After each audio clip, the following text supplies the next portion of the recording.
Good morning, all you striving for wisdom but never far from folly. I'm Patrick, a man with no qualifications but his ego, and this is The Great Everything, your source for culture, philosophy, and other assorted bullshit here on Anchor.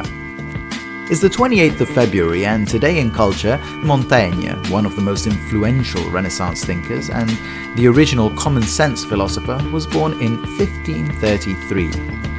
Michel de Montaigne, whose name means Mike of the Mountain, so that's what we'll call him, is one of those rare philosophers that anyone can and everyone should read. When we think of philosophers, we think of stuffy, pretentious, often intimidating figures, thinking thoughts far beyond the comprehension of mere mortals.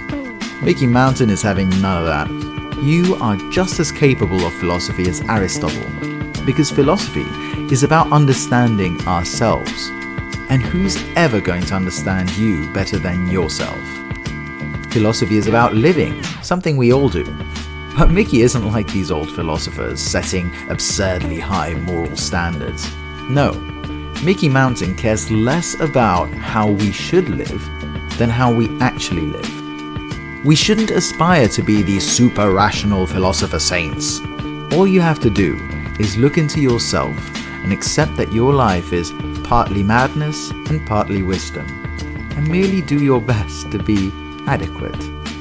He says, I've seen thousands of little women living in villages who have led more gentle, more constant lives than Cicero. So he's about the wisdom of the common people.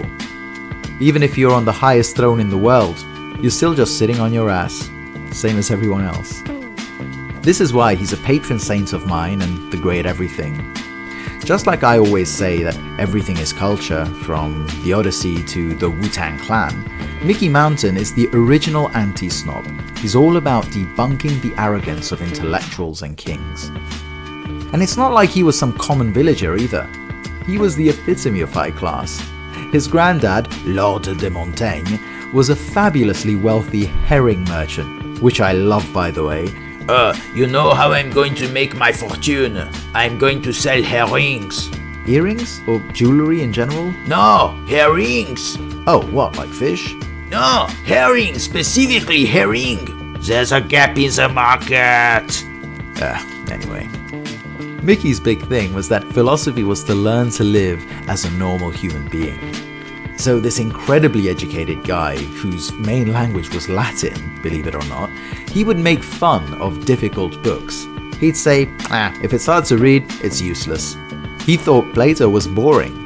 He wanted his books to be fun, and he said that if you find a passage difficult, don't punish yourself by going over it again and again. Just ditch the book and find something you enjoy more. And you know how philosophers are all about the mind, they undervalue the physical. To most philosophers, the body is kind of just this thing, in the way of us being creatures of pure reason. It's inelegant with all its needs, and it's also kind of embarrassing, with all that pooping and farting. Nope, Mickey says, enough of this self-denial. Our bodies are part of us. So he talks about stuff like how to get past physical pain, or even impotence. He says, just accept it. Accept it as a normal inconvenience. If you go with the flow, you embrace your body with all its issues, you just stop stressing about it, and you find that suddenly the pain goes away, or you get your boner back. Ultimately, the great thing about Montaigne is that he's this super smart, revolutionary genius, but also, he's just some guy. And that's how he sees himself. He was criticized at the time because his essays were all about introspection, understanding his own mind. And people said he was being self-indulgent. But they were missing the point. It's not about him. It's about all of us. He's just trying to understand himself, but you can do that too. There's nothing special about Montaigne. We can all arrive at great ideas just by looking within, asking questions, and maintaining a healthy, common sense approach.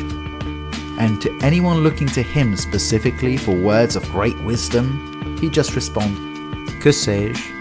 What do I know?"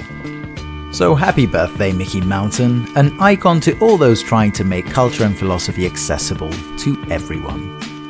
This has been Today In, and I'll catch you later on Anchor.